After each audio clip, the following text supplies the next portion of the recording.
ఈ మధ్య కాలంలో మనం చూస్తున్నాం ఫ్యామిలీ డిస్ప్యూట్స్ చాలా ఎక్కువైపోయినాయండి. అసలు మ్యారిటల్ సిస్టమ్‌లో డ్యామేజ్ ఎక్కువ వచ్చిందని మనం అనుకోవాలి. ఎందుకంటే వివాహ వ్యవస్థ నిలబడతదా? లేదా? అనే క్వెషన్ మార్క్ కూడా స్టార్ట్ అవుతుంది. మాక్సిమం 1, 2 ఇయర్స్ కూడా కలిసి ఉండకుండా కోర్టుల చుట్టూ విడాకుల కోసం వెళ్తున్న కేసులు చాలా ఎక్కువగా కనిపిస్తున్నాయి.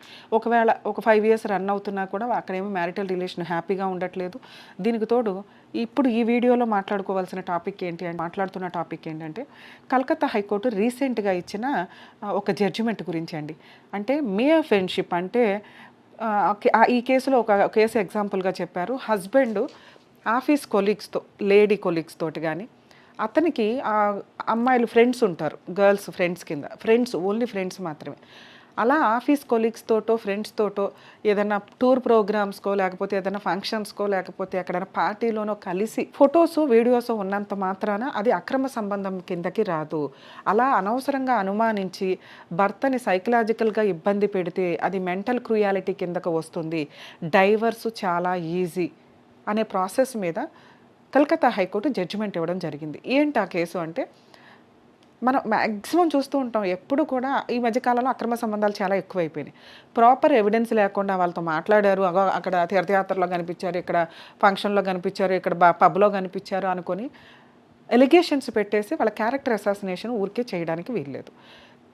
2010లో మ్యారేజ్ అయింది అమ్మాయికి, హస్బెండ్‌కి. అతను సాఫ్ట్‌వేర్ కంపెనీకి సంబంధించిన వ్యక్తి. 2012లోనే వాళ్ళిద్దరూ విడిపోయారు. విడిపోయిన వెంటనే మళ్ళీ అమ్మాయి 498 డీవీసీలు ఫైల్ చేసింది. తర్వాత ఏదో కౌన్సిలింగ్ జరిగి మళ్ళీ ఇద్దరు కలిశారు. 2014లో ఒక పాపో, బాబో పుట్టారు వాళ్ళకి. మళ్ళీ 2017లో విడిపోయారు. సో, స్టార్టింగ్ నుంచి వీళ్ళ మధ్య ఫ్యామిలీ డిస్ప్యూట్ ఉంది. కాపురం నిలబెట్టాలన్న ఉద్దేశంతో బోత్ సైడ్ ఫ్యామిలీస్ గానీ, కౌన్సిలర్స్ గానీ, మీడియేటర్స్ గానీ మాక్సిమం నిలబెట్టడానికి ట్రై చేశారు. ముందే విడిపోయినా బాగుండేది. తర్వాత ఒక పాపో, బాబో పుట్టారు వాళ్ళకి. సో, 2017లో ఇంక ఈవిడ క్రూయాలిటీ, ఈవిడ అనుమానం భరించలేక హస్బెండ్ డైవర్స్ కేస్ ఫైల్ చేశాడు క్రూయాలిటీ గ్రౌండ్ మీద. అందులో ఆవిడ కౌంటర్ ఫైల్ చేస్తూ మేజర్‌గా పెడుతున్న ఎలిగేషన్ ఏంటంటే, ఇదిగోండి ఇలా ఆళ్ళ ఆఫీస్ కొలీగ్ తోటి ఇట్లా ఫంక్షన్‌లో ఉన్నాడు, ఇట్లా పార్టీలో ఉన్నాడు అని.